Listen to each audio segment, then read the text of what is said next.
everyone, welcome to our podcast. I'm Hansel here with my best buddy Wayne. We run a company called The Coders School together and even wrote a book about it. And boy, have we had some fun adventures in the last 10 years getting to where we are today. Thinking back, it made us realize that, as the podcast title says, we are so Asian. So we thought it'd be cool to hear from other Asians out there that are interesting and successful as well, and that's what we are all about. Wayne, what super awesome guest do we have on today?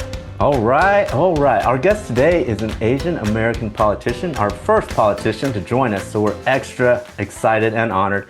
His public service resume is quite extensive and probably too long for our podcast to just go on the entire show. But I will just mention that today he now serves as San Francisco City Attorney. So let's welcome David Chiu. All right, Dave. All right. A little presidential music there. A little foreshadowing. The future. That's Brothers, right. Good to be on your show. Yeah, thanks for coming out. I know you're super busy, so let's get right to it, my man. Tell us, just start us off, David. So, city attorney, tell us what you're doing today. What kind of floats your boat these days? What am I doing today? So, my office has a couple thousand lawsuits at any time. That's which way? Fun. Like people suing you, or you? Yeah, suing you. Hopefully not you. Well, people are suing the city, but we are also suing others. I'll mention. Okay. 2 days ago, I brought our office's 9th lawsuit against the current president of the United States, one Donald Trump and his administration. I just had lunch with a friend of mine who's a congressman from San Jose, the former mayor of San Jose, Sam Liccardo, and we were talking about the impact of the government shutdown on our region and our country. That's been huge. There's a lot going on.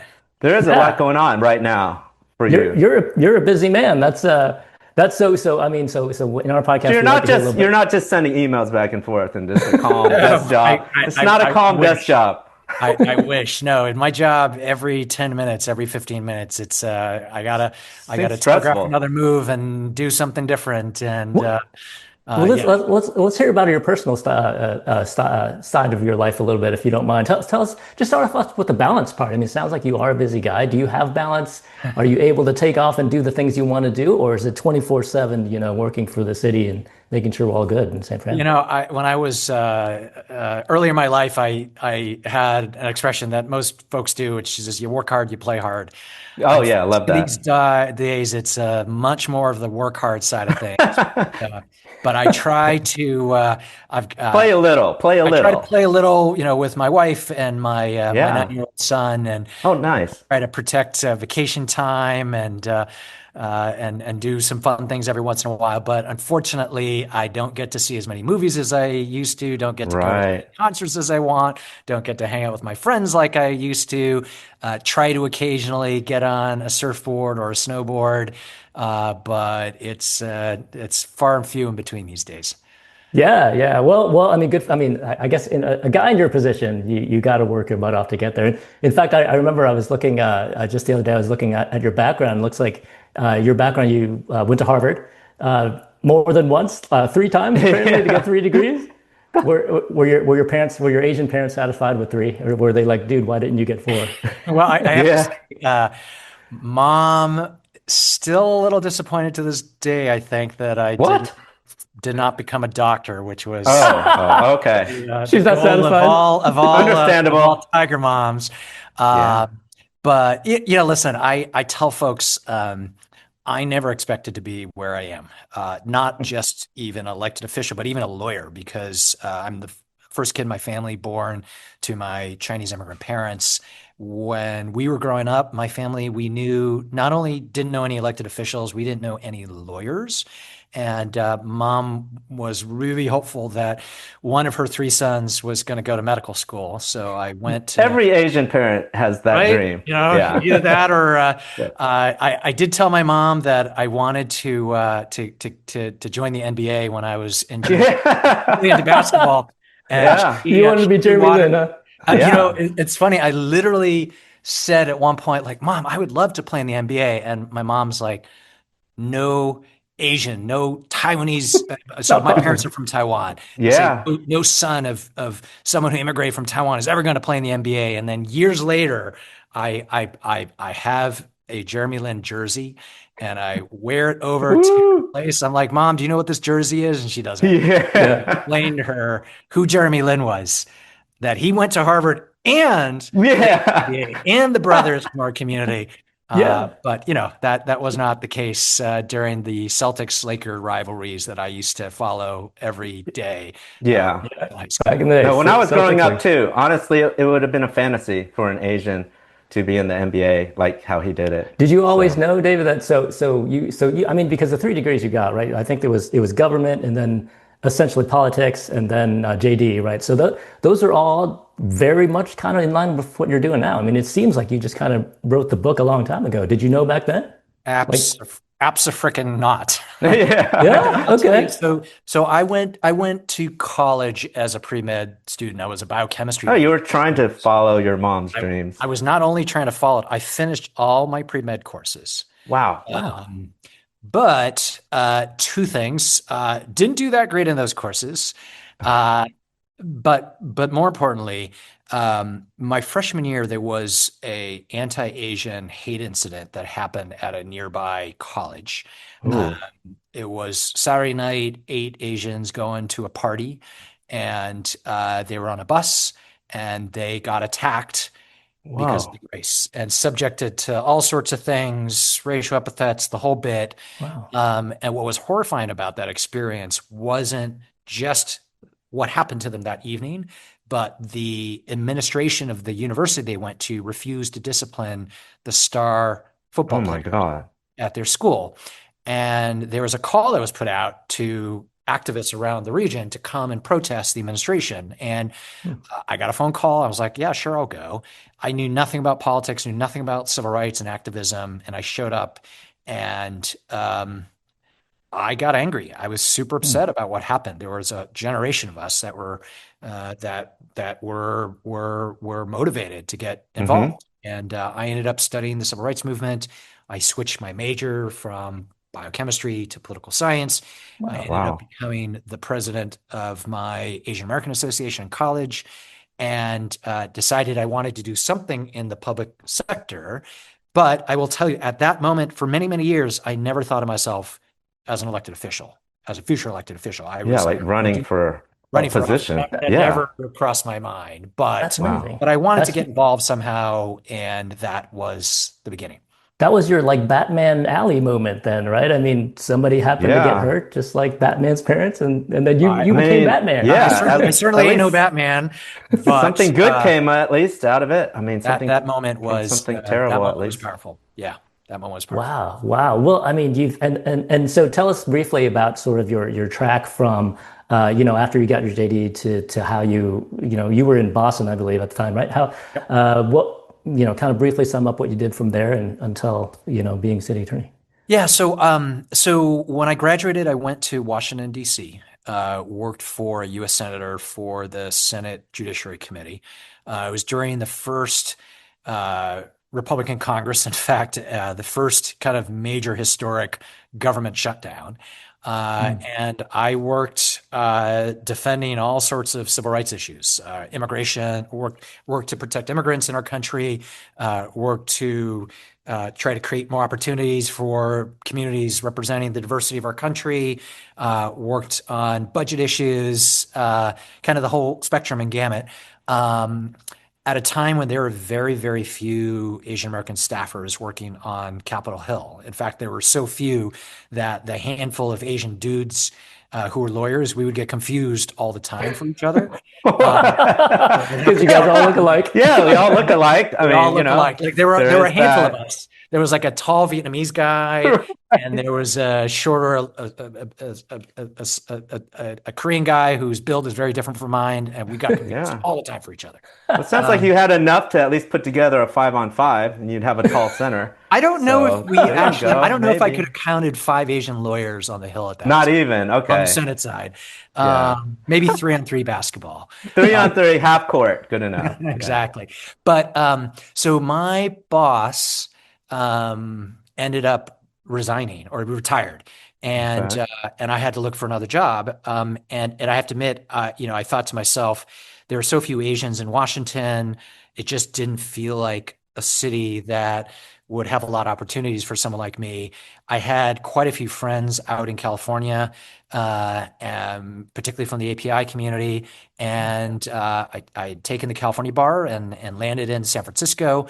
Okay. First worked for a federal appellate judge, then spent a little time fighting crime as a criminal prosecutor. You were Batman.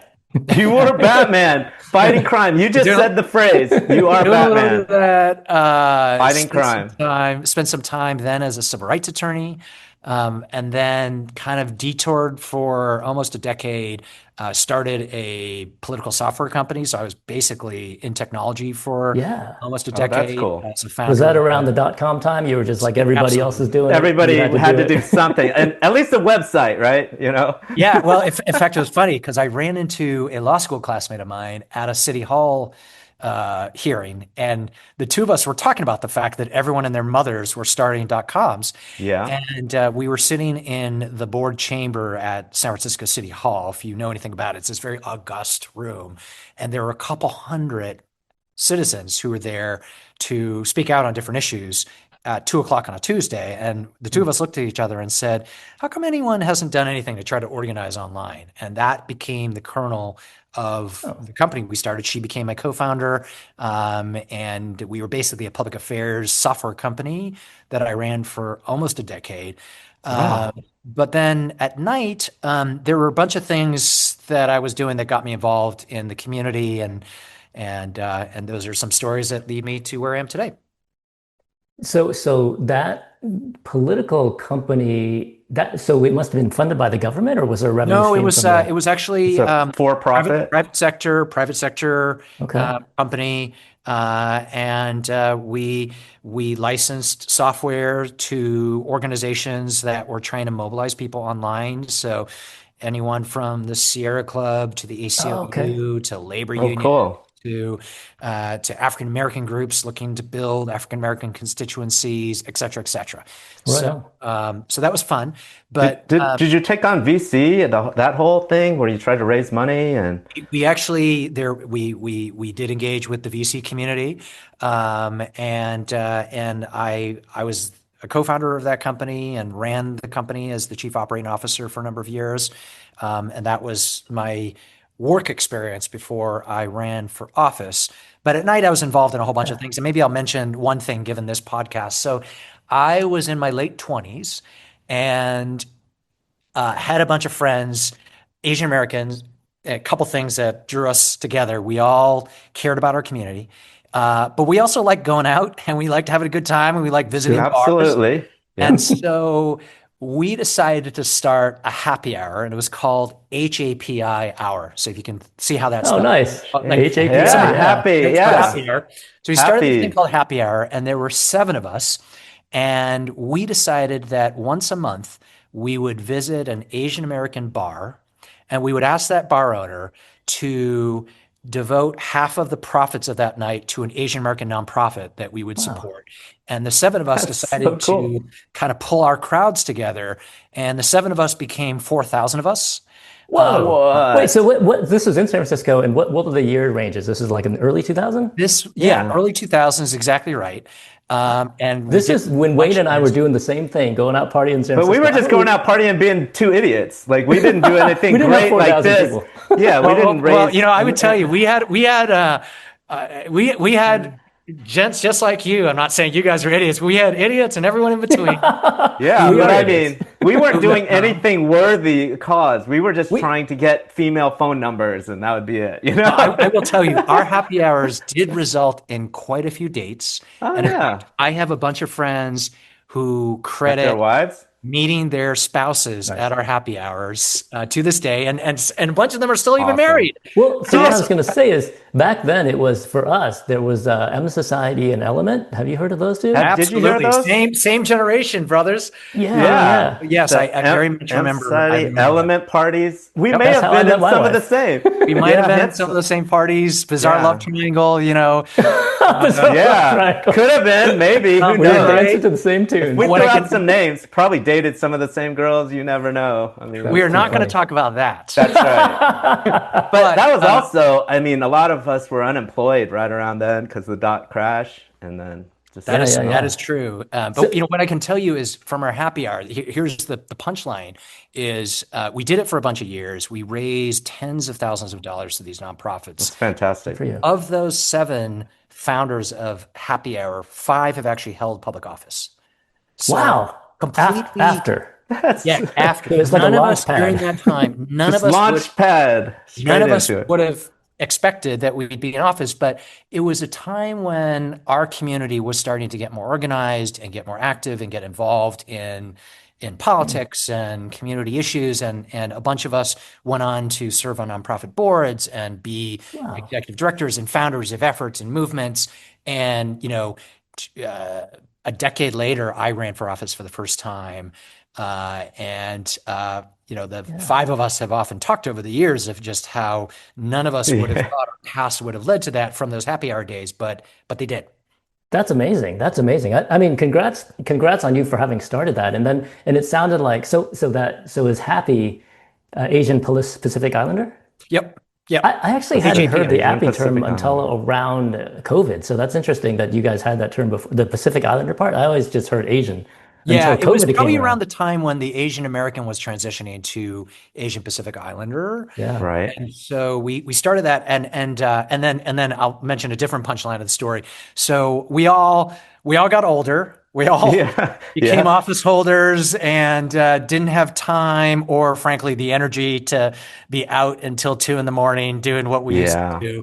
And a bunch of us got married and had kids, and so happy hour sort of petered out for a bit, although the model actually then transitioned to a couple of other cities.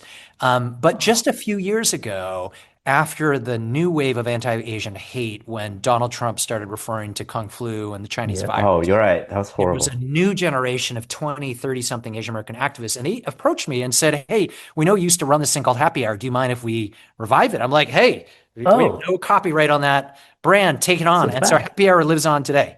There's still, Wow. maybe once a quarter, I, young Asian professionals are throwing Happy Hour events in the That's same amazing. context. Yes. I was actually going to ask because so it's been a long time since I've been in San Francisco in that scene, but Yeah. back when I was there in the early 2000s, there was those parties all the time, element parties on society. Yeah. But I didn't know if there was one anymore. It sounds like at least the Happy guys are doing it, so that's Maybe pretty once a cool. quarter or something. Yeah. So it lives on. I will What? tell you, there's been a real resurgence of Asian American activism in the last 4 or 5 years. That's good to hear. Because of Really COVID, you think? upset. Well, it was the anti-Asian hate. The Asian hate, that It whole was, phase. Yeah.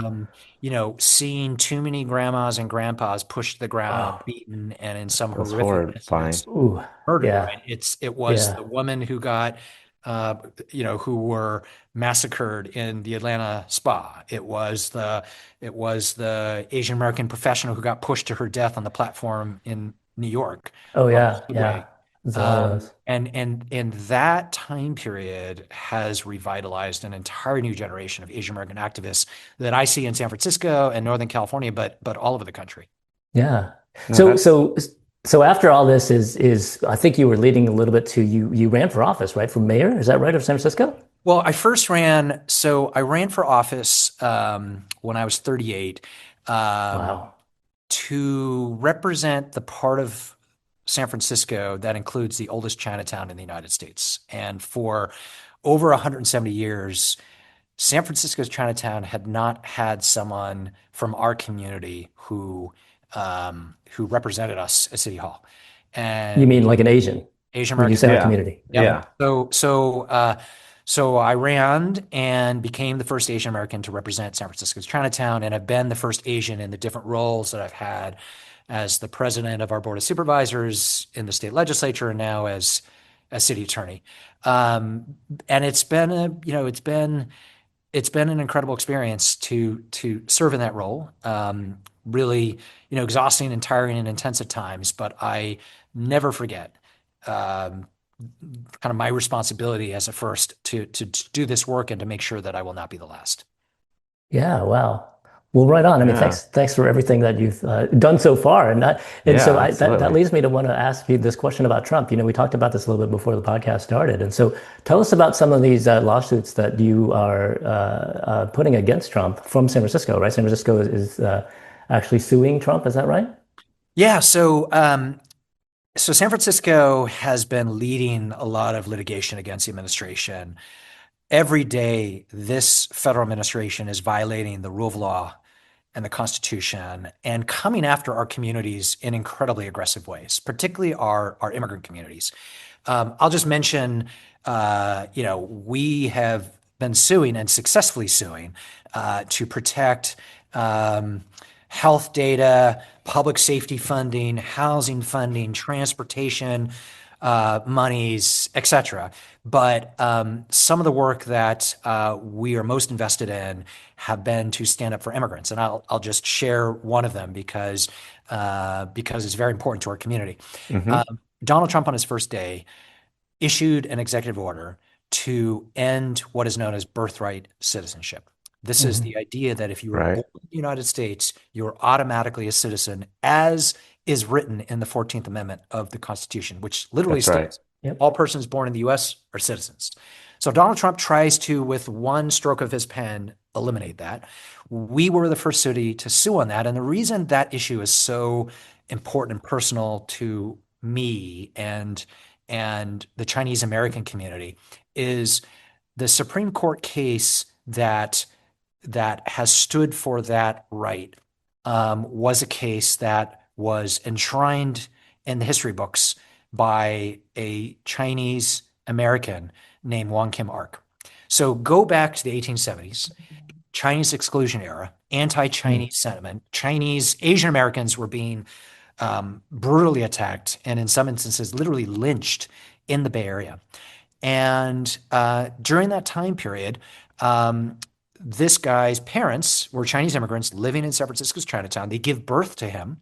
He he was born on Sacramento Street in San Mm. Francisco's Chinatown, and his parents got sick of the anti-Chinese sentiment and decided to move back to China. And so in the early 1890s, he went to visit them. And when he came back, he was detained on a steamboat for 5 months because the federal government refused to let him back into the country that he was born in. Mm. And during that time period, Chinese families pooled together their resources to hire the best lawyers that they could. And they ended up litigating his case against the then anti-immigrant, anti-Asian federal government. Mm. And his case went all the way up to the U.S. Supreme Court. And in U.S. versus Wong Kim Ark, the United States Supreme Court enshrined birthright citizenship. And that is the very constitutional precedent that Donald Trump is trying to undo. And this is why I had to bring a lawsuit Yeah. in that case. Is that like a single city doing it, or are you able to pull in other cities, or how does that So, work? so I'll share another part of that story. So, there are two Asian American attorney generals. The first Chinese American attorney general from the state of Connecticut, William Tong, and the first Filipino AG, Rob Bonta, who was one of my closest friends when we served together in the legislature.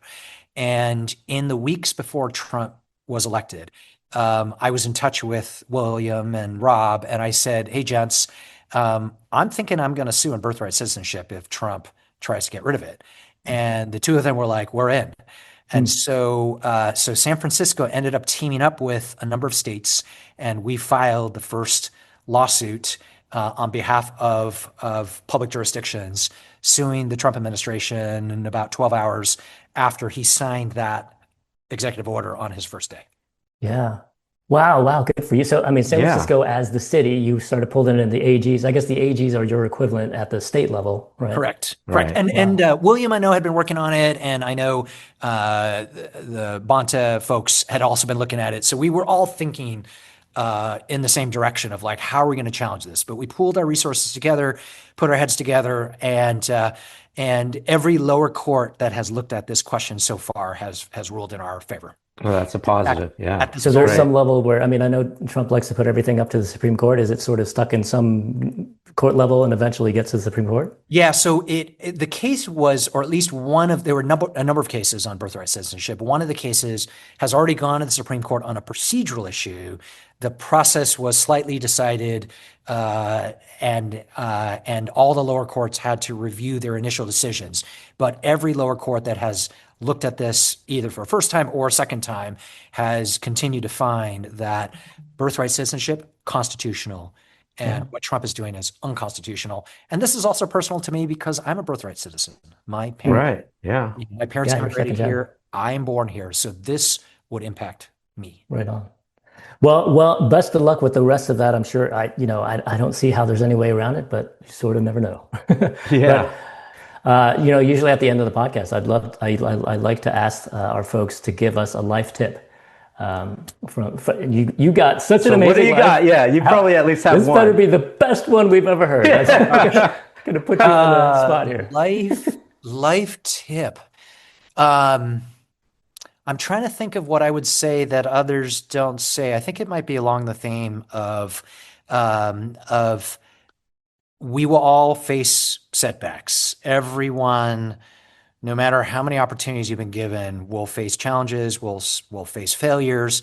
And the real test for any of us is just how do you push through hard and difficult times? How do you pull that reservoir of courage or optimism or hope to move things? Hope.